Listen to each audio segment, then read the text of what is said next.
Welcome back, America. There's so many things going on in Washington. There's a lot of things you could miss. We want to make sure you didn't miss this one. Just a few hours ago, the Senate Judiciary Committee heard very important testimony from Sam Altman, who serves as the CEO of ChatGPT. That's the AI company. And I want to play a quick clip of his warning to Congress if it isn't perfected and modified accordingly, meaning AI. If AI isn't perfected, quickly and modified, listen to what he had to say.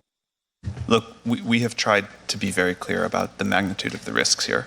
I think jobs and employment and what we're all going to do with our time really matters. My worst fears are that we, the field, the technology, the industry, cause significant harm to the world. I think if this technology goes wrong, it can go quite wrong.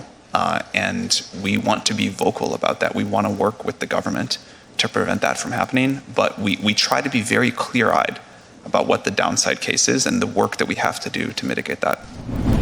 The downside case. Well, despite his general optimism for the advancement of AI technology, he says his worst fear is causing significant harm to the world. Now, joining us to talk about this hearing and the future of AI is Carl Szabo, and he serves as the Vice President and General Counsel for NetChoice, and he's also a professor at Internet Law at George Mason University, one of my favorite places. He's at the Scalia Law School. Carl, great to have you on the show. Yeah, thanks for having me. I'd like you to just step back for a second and just analyze what Congress heard today. It's the first time that Congress had a really substantive AI discussion. Your top line takeaways. Yeah, top line takeaway is we should all be scared when Congress is getting engaged. I mean, the 9 scariest words are, I'm from the government, I'm here to help. And that's kind of what you heard today coming from a lot of Democrats. Democrats are out there saying, AI is scary. It's going to take away your jobs. Therefore, we need to regulate it. We need to control it. We need to decide what can and cannot be said on it. And this is not the first time we've heard this from Democrats across the board. We've heard Vice President Kamala Harris, who was made the border czar, and now she's probably going to be made the artificial intelligence czar, say, we need to make sure that there's diversity, equity, and inclusion in AI. Simultaneously, we heard lots of concerns about so-called deepfakes, as well as how this is ultimately going to destroy the world.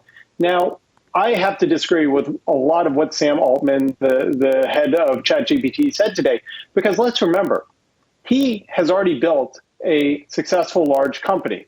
And one of his goals now is to make sure that no one can get in behind him. He wants to shut the door to competition, shut the door to other innovation. So we need to take everything he said with a couple grains of salt. But at the end of the day, the best way that we can develop this technology is the way America has always done it. Yeah. It is permissionless innovation. We don't outlaw innovation. We don't outlaw ruthless competition. But what we do outlaw are bad harms. So if we don't want to, for example, create the Terminator, you can pass a law saying no Terminators may be created. But by the same token, we're not going to ban a technology that can be used for so much good to help so many people across the world. Yeah, such an important point. Yeah, John's going to pass out from the shock of this, but I actually want to step away from the politics of all of this for just a moment, because I think that a lot of people see, a lot of us have seen these transcripts of ChatGPT conversations where you have a literal robot getting disgruntled over a conversation and showing very real human emotions. And I saw some comments from a former tech guru, I think he's still kind of in the game, but at a symposium, Ben Goertzel, who has been involved in AI R&D since the early 2000s. And he talked about how he felt like in the coming future, very near future, 80% of jobs were going to be replaced. Stepping away from the politics for a moment, how dangerous is this for the world? Because I agree with you. I think that testimony today should be taken with a grain of salt. But there also is this broader concern that humans get replaced. Yeah, there's a lot to unpack there. So is AI good or bad? Well, it's neither. It's a tool at the end of the day. I analogize it to a hammer. A hammer can be used to build a house. It can be used to break a window. But we don't outlaw hammers. We outlaw breaking of windows. Today, AI is a similar tool that's being used for incredible good. Give you a quick example. AI is being used to detect breast cancer better than doctors can. And that's because it can analyze millions and millions of images and detect what are pre-cancerous cells. And it can just do that at a scale that humans can't. That's an example where somebody like my mom who had breast cancer That's a life-saving tool. Same thing's true with AI and sonograms to identify breech births before they happen. That's incredible tools of AI. And of course, we all say, that's great. We should love that. And then we start to worry about how AI is going to change our lives, perhaps in ways that we don't necessarily want. And the concern oftentimes comes into taking away our jobs.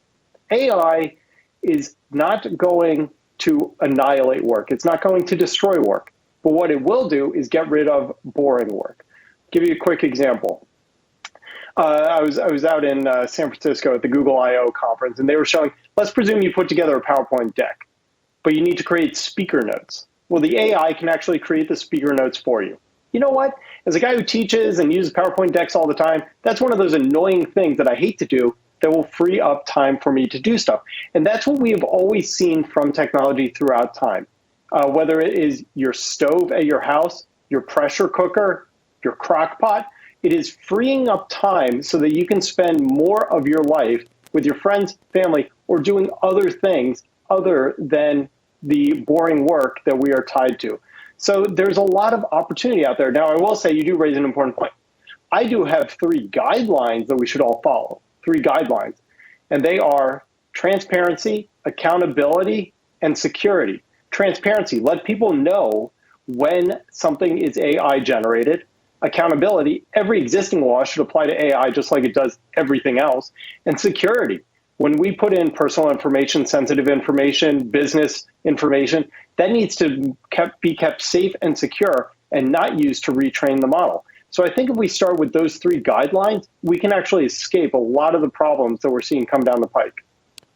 Carl, we just got about 30 seconds left. Real quickly, there was an EO earlier this year by Joe Biden. He wants to make sure that AI has a diversity, equity, and inclusion plan, I guess. Your thought about trying to apply human things to AI?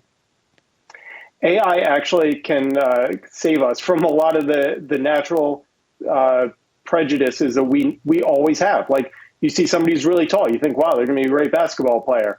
I'm not one of them. But what AI can do is it can eliminate all that. It can look at us on the quality of our character and the merit of our work, not the color of our skin, not our height, not our race. And it will actually help produce some of the most equal outcomes, so long as we don't try to inject things like DEI into it. That's a very big thought. That's something I got to think about more. I never thought of that until this now. Carl, what a great honor to have you on. We enjoy all the work you do at George Mason University. We'll be sure to get you back on because AI is not going anywhere. Thanks for joining us, my friend. All right, folks, we're going to take a quick commercial break. When we come back, we're going to talk a little bit about big rigs, like in trucks, like in the effort to get rid of them in the name of carbon emissions. We'll talk about that right after this.